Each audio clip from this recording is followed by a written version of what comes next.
Hey, this is Lance at NerdNight.com welcoming you to a scary little game called Metro Last Light. Now, if you haven't played its predecessor, read the Metro novels, or just don't remember them, prepare to be a little confused. The thing I really enjoyed about Last Light is that you can make the game fit to your playstyle. If you want to play the game as a scary, intense journey, or an action-packed thrill ride, the choice is totally up to you. Something I found a bit disappointing about Metro Last Light was the plot. At times it seemed confusing and hard to follow, and others it seemed rushed, or I was forced into action sequences that didn't make a whole lot of sense to me. I spent a lot more time than I'd like to admit sneaking around listening to idle NPC conversations, but sometimes that can be a good thing. It's really tough not to want to listen on the AI interactions and NPC dialogue. They're both done really well, both in and out of combat. It's really nice to watch the non-human enemy characters, especially because of the way they eat dead characters, interact with each other, or just search around. It's really nice to see. And receipt of the following signal will you raise your banner over the captured targets. Further questions? Metro Last Light did a really good job with its combat mechanics. The scoped guns had really tight controls down the sights and a really nice spread when you wanted those wide shotgun sweeps for those less than surgical moments. Shouldn't tell people it's safe. Such bullshit. How about the GB? He did save us from death. One thing I really liked about this game, although there weren't too many guns, the guns that they did give you could customize a lot by putting different barrels, different scopes, pretty much even a different stock, anything that you wanted.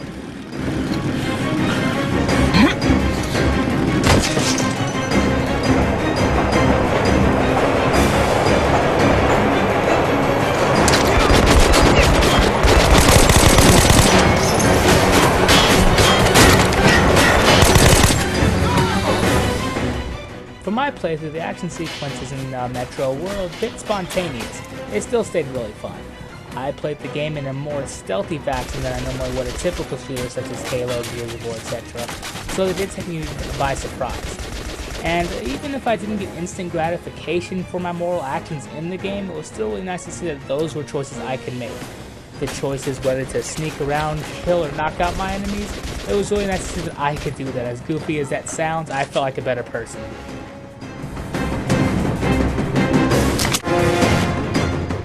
One thing about playing this on the Xbox 360, I did experience a little bit of lag with the game, and it also made my Xbox crash a couple times. I'm not sure if this was just my system or the PC version was a lot better. I'd like to try it on this to see if this was the case. It didn't take away too much from the action, and it was pretty easy to forgive by just how fun some of the main fight scenes were. This train, for example, was a lot of fun, even though it did lag a couple times. It's pretty easy to forgive. High praise aside, there are a few parts in the game that remind you just how confusing the story can be at times. You could just get out of an action sequence just to see that's all a hallucination, or just a few things that make the game just seem like it's not all one continuous strand. It can get really frustrating, especially if you are immersed in an action sequence and everything starts going to heck. The danger you may overlook in this game is your oxygen supply. If you don't grab as many air filters as you can when you can, you could find yourself suffocating outside. And this is one of the most frightening deaths in Metro. I wouldn't by any means call Metro Last Light a bad game. It's a fun game with some new mechanics. I'd pick it up if you're a fan of the series or just have a weekend to kill. I give Metro Last Light a 7.5 out of 10. Don't leave, Mom.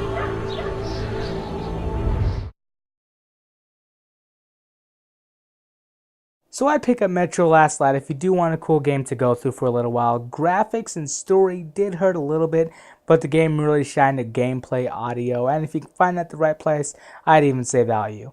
We gave Metro Last Light a 7.5 out of 10, reason being the pluses were quite a few. It had innovative gameplay, the weapons, even if it didn't give you a lot, there was a lot to customize, and again, AI was mind-blowing.